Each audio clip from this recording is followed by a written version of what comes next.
Hello and welcome back to a new video here on the Lötwig Fusel channel. In this video we're gonna start with the build system for our game engine. Now in the last video we just explored a bit on how shaders are compiled. Now in today's video we're gonna really go into how we're going to automate all of that together.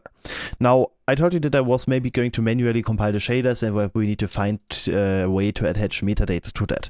However, we're going to go a completely different route, since normally you don't only care about one shader. Normally you have not like contents shaders, you would have a subfolder and call this one, let's say, 2D sprite renderer. So you would have like a 2D sprite renderer, and in this 2D sprite renderer you would then have the sprite vs.hlsl.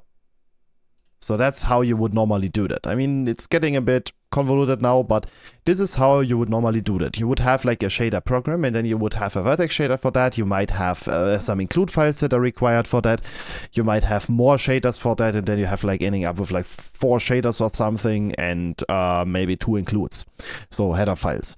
And then what you do is normally you compose that to a pipeline state. You have the multiple shaders, you have some configuration options, and this will be a pipeline state. So what we want to have is I want to have a shader proc.json. This is now going to be our shader program. Shader proc or GPU proc is maybe even better. So we would have something like sprite.gpuproc.json. GPU proc is just like some random name that I come up with. And then what you would have in the GPU proc, you would define like shaders, and then you would say, all right, so I'm defining now my shaders, vertex, or yeah, maybe let's make this a bit different. So shaders, and then you would define a shader, and you would basically say sprite or name or file is something like that, and it would say like sprite vs.hlsl. And then you would maybe say type vs8 or 6.8. This is how you would do it, right? You would define the shaders, and then you would basically tell the program what shaders are in there. And then you would follow on with some pipeline configuration like pipeline. And then in the pipeline configurations, you would have some properties that are required to set up the rendering pipeline in a way that these shaders can be used. And then later on, this GPU program would be referenced in the application, and you would say, all right, now load the program with the name sprite. Or even, we might even be a bit more specific, and we might even like define a name here and call this one sprite. Okay, so maybe now this is a bit different. It should just be called sprite to be consistent. So we just would have content shader sprite, and then there would be the name sprite, and then the compilation format might look completely different. And that's what we want to get to. What we're going to have is a target folder, and there is going to be our compilation target. And basically what we would have here is we would now maybe would have a folder GPU procs, so the GPU programs. And then we might have something called like sprite vs68.hlsl, so that we would have maybe like a copy of that shader that we need and all of the data to the shader. But yeah, I think we would not even need to have a copy there because we can do path magic. But you would have something like vs.cso, and then you would have something like vs.pdb, and you would have like all the data that is associated to that GPU program. And you might even have like a okay, no, maybe not like that, but you would have like sprite vs.cso, sprite vs.pdb, and then you might have also something called sprite.binary. That would be like the binary representation of the definition file, so a compiled version of that file. And then you would have like all of these data associated here. And then if you would go into packaging the applications, it would basically package all these GPU programs together, and yeah, you would call it then a day, so that the binary data. So there are a lot of like options on how we could do it and that we could have there. So we could have like This folder is not to be like meant to be used during development, so this is just like a folder that we would have, and then you would just have all these sprites. And what this target folder would also have, it would have a targets, or a, let's maybe call this a cache.db. This would also have something called a cache.db, and it will have something called a cache.db that is going to indicate all of our files and basically tell us which files are invalid. So somehow in this file it would enlist the shaders sprite vs.hlsl, and it would store to that some MD5 hash of that file when it was last compiled. So the last time it successfully compiled that one, or actually would not actually reference the shader, it would actually reference the sprite.gpuproc.json, that one, and it would basically have an MD5 file that is basically dependent on that. However, the problem is that this GPU proc will not be enough, so basically it will also need to save all of the files that are like dependent by the GPU box, so sprite.vs.hlsl and maybe also even others. It would need to have like all of these files, and it would have a MD5 hash of all of these files, so that we know kind of like what are like the dependent files. So what we would have is we would also have something like a association that would say, okay, to that one we will need this file. So this file requires that file. So as soon as we kind of like have a change, and we have a change to a file, then we might do that. We could even have this maybe in a reverse lookup way. So if that file changes, you should also trigger a change of that one. So this is how we more or less are going to do it. So we could have something that references like let's call this the dependency chain. So we would have a dependency chain, and we would have file hashes.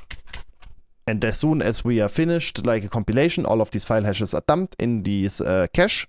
And we're also going to dump all the like references of this file, so that we then later on know what happens. And this is the infrastructure we now need to build first. And we will need some auxiliary help for that. But yeah, let's get started simply by just starting a bit of these changes.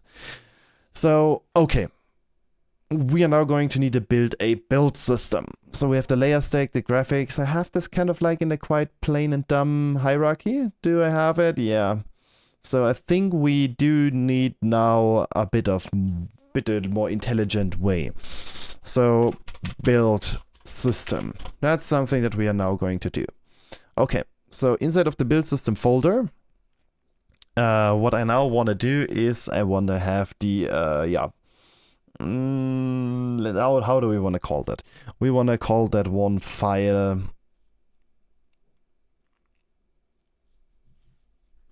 Let's call this one file registry, because it's going to be the registry of all of our files. Okay, so namespace engine.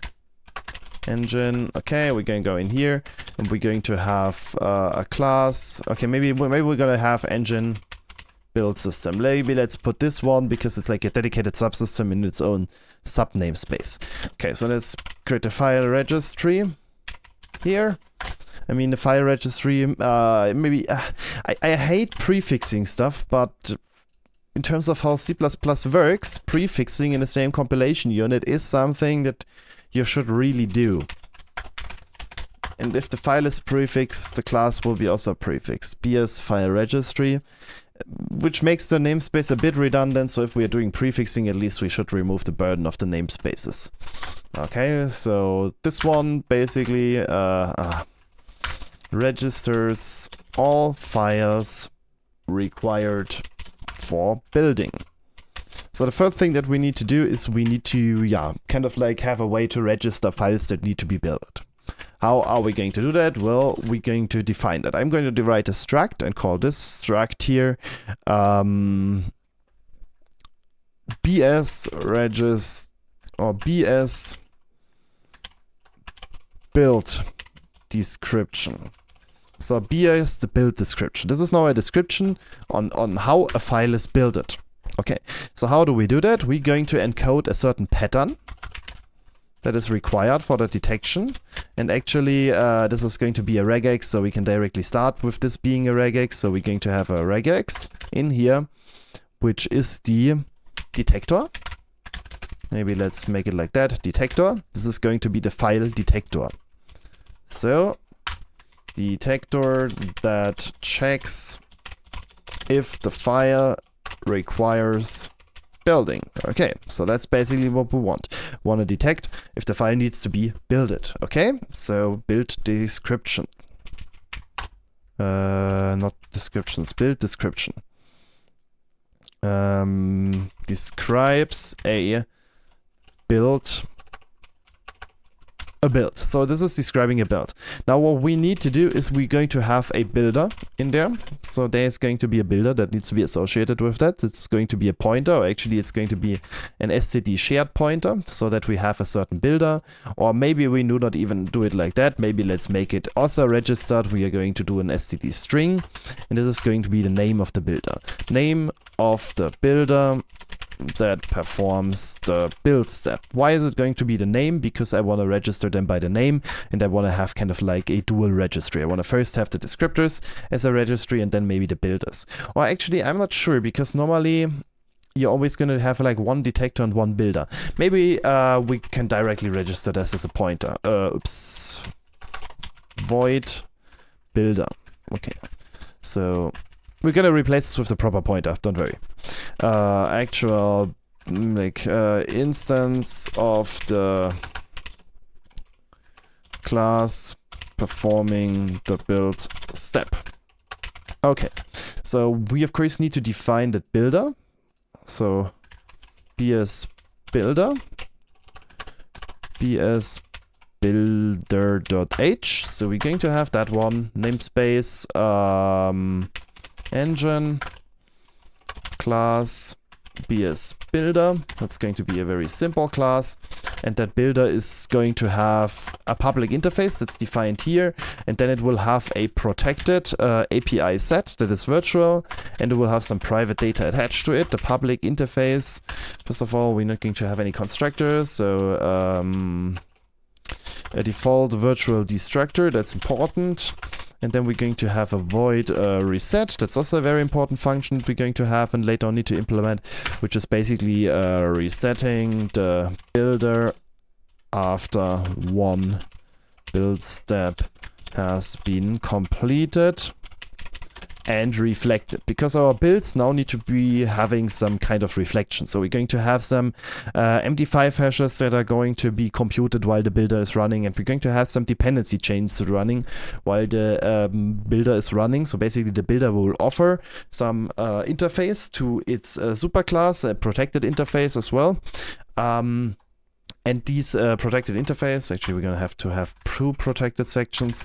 This protected interface is then going to be like helping them to get files, right? We're going to have like a read file function, which is going to open a file and read it, or maybe also a read intermediate file function, depending on how we are doing that later on with intermediate files as well.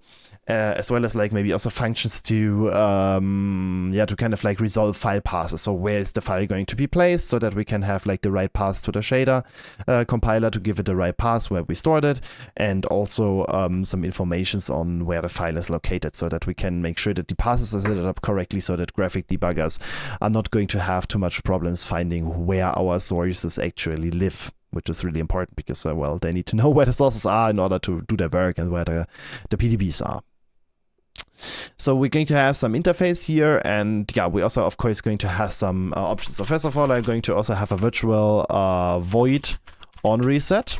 That's a really important function, the on reset function here in this case, because this is just going to be a callback. So if the super builder that's been defined, for example, like the build shader code, if this one needs some resetting after each file, each HLSL file or each pipeline step that has been built, they can listen on that event.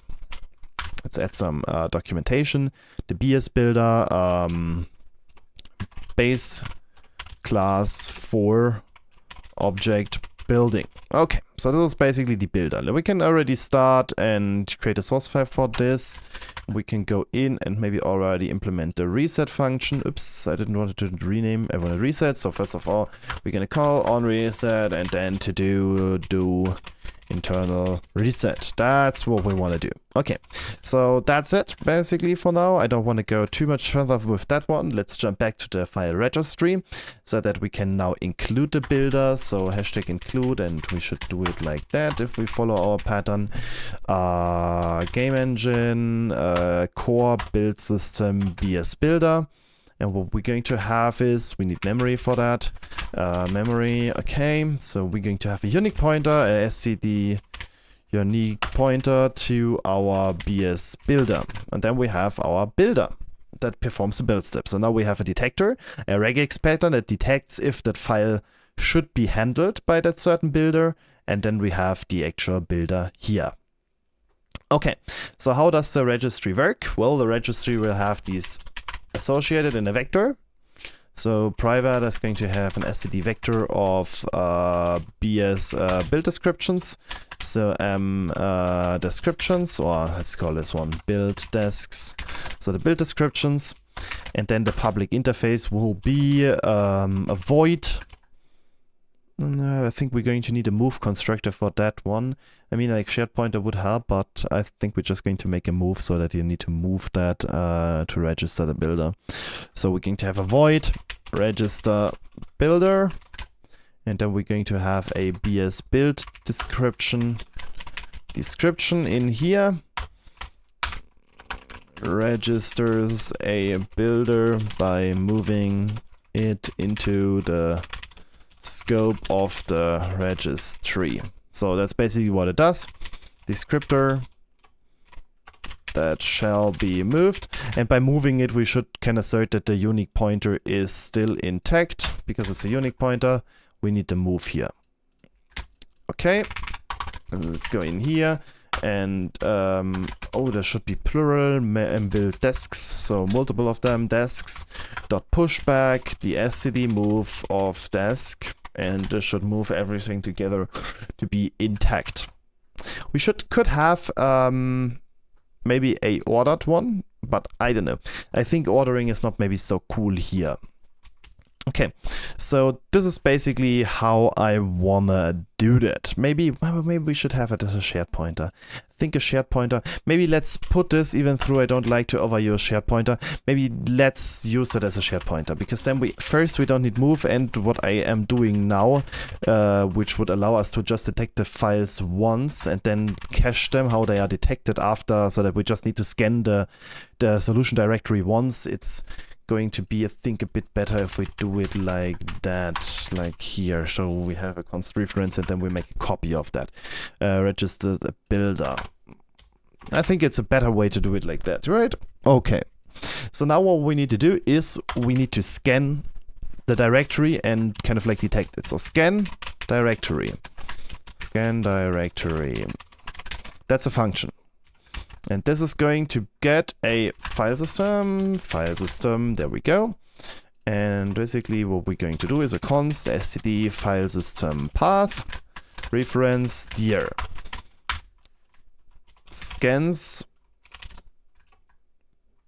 a directory for files to be builded. Requires setup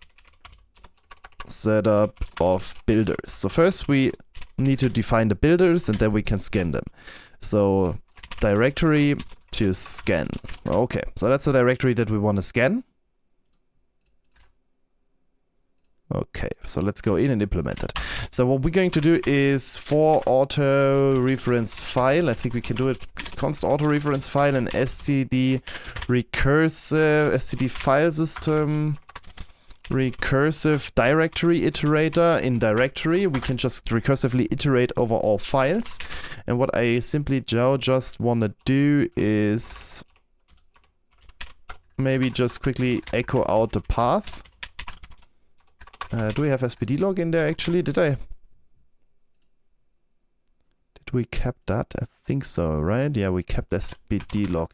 So then we can just use spd log. So let's hashtag include spd log. I just want to quickly print them all out so that you can see what we got. So spd log info. File system is still not compatible, so you need to call the string function. I don't really get it. Or is it? Let's maybe see. They have gotten a lot of updates to spd log. Maybe they can these days now handle directories. Let's maybe then go quickly into our empty game, because this is somehow currently our playground. I mean, we don't have a main, so yeah, that's quite sensible to do. Game engine, core, build system, BS file, registry. So if we go in here, we quickly ignore all of that what we have here, and we put it in here. BS file registry. I think we need to go to engine for that to work. Then we can say registry.scan directory, std file system, current path, and then we go to our content folder, because that's the one that we want to scan. Breakpoint and go. This should give us, hopefully, if it doesn't fail, it could fail, it doesn't seem good what happened there. Yeah. Okay, so it's, yeah, right, it's FMT. It's FMT that would need to update, not spd log, because they are using FMT behind the scenes. Would need to check on that, actually. Let's quickly see. Okay, now what you can basically see is you can see all the files that have been detected. Okay, so you can see that we have content, shaders, sprites. So first of all, you can see we not only have files, we also have directories. That's not cool. We are not really caring about directories, right? So let's start by fixing that. So how can we fix that? Well, file is directory. That's a function. So what we say, if not file is directory, so we don't care about directories, then let's spd log that. So let's see how this works. If we go in here, okay, now we just have our GPU proc.json and our vertex shader.hlsl. Now what I want to do is I want to rebase that file path to my current directory, because I have the current path and then there is the actual location of the file. I don't care about that one. I want to rebase that. Maybe I even want to rebase it to the content directory, so to the one that has been fed into. So how can we rebase a file? Well, actually, we're going to do it in a really, really bad way. I think, do we have a substring function here? No, we don't, but can I'm not sure if I can do that. Is the relative will be 0. So I could do it with string magic, because then I can do a substring. And I can add a certain offset. I can offset that by getting the W string from there and get the length. And then I could assign this to a std file system path, or actually an auto path equals, because there's now rebased to the content, which is now a string. Or does it really make sense to rebase these? I'm not sure if this really makes sense. I mean, maybe let's not rebase them. We can rebase them later if we need to, because later we will need to rebase them. Also, we definitely will need to rebase them, because our application is only living in the space of our directory. Okay, so now what we would need to do is we need to try to match that. So basically for const auto reference build, or for auto reference description in my build descriptions, what I would now need to do is I will need to say if std regex match. So if we match, so basically if this one, like the string, if this one matches our detector, then we basically know that we dispatch it to that certain builder. So let's just for now print the file and then print some error, and then let's put in the builder. We can put in pointers there actually. Let's maybe put in get. I'm not sure how it directly works, if it can convert this to a pointer directly, but we can print a pointer for sure. File.pass.string. Okay, something like that. That's what we could do. And now what you're going to see is that it prints nothing. If it... Oh, what?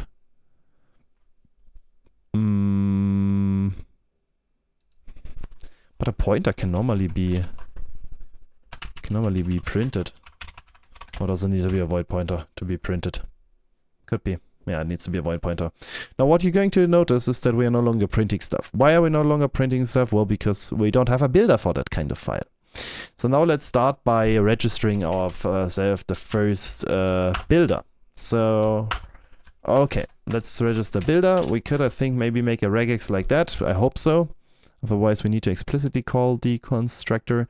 And then what I'm going to do is I make shared of the engine BS builder. So we're going to make an unspecified builder, and of course this does not work.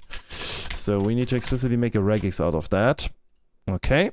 And then what we basically want to do, okay, so let's start with start of string and end of string. I always tend to like to do these, and I also tend to like to make this raw strings because regex uses quotation marks sometimes. So raw strings for regex is the way to go. Okay, so begin of string, end of string. So what do I want? I really don't care how it starts. Actually, what I don't even care about is the full file path. Well, maybe, I think we can do it. So we can have like any character. So I think we want to have an empty capture group, and we can have as many as we want of these. And then what we're going to have is we're going to have a dot GPU prog .json. These kind of files is that we want to check for. So exactly, I think I called it like that, right? GPU prog.json. That's the pattern that I want to have for the builder. So let's see if this works. This is going to give us some errors. And there you go. We now have an association for a file to a builder. So you can now see that it would now, if I would now, after scanning the directory, try to invoke build, then it would call that builder. It doesn't work like that, but it would call that builder with this file. And that's exactly what we want. That is really exactly what we want. Now we just need to implement the infrastructure for that, right? We don't have the infrastructure for that. So let's go in here in our registry, and instead of printing that, let's push this to some container. And what I want to have is I want to have an unordered map. And it's going to be a map and not a vector of pair or a vector of whatever. It's going to be a map because I want to associate the actual like changed file or an actual file that might have been changed to a builder. And well, actually, yeah, okay, but that's okay. We can recursively fix these. Because I think that maybe we can invoke the builder already. Can we invoke the builder directly? I mean, I don't want to invoke it if it's not necessary, but we're going to have a cache anyway. So if we have a cache anyways, I could now consider the cache.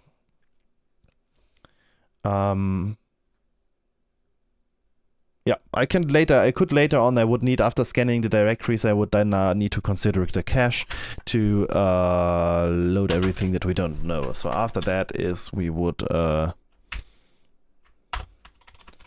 load disk files and then consider cache. Okay, so let's have an unordered map of an std file system path to a std shared pointer BS builder.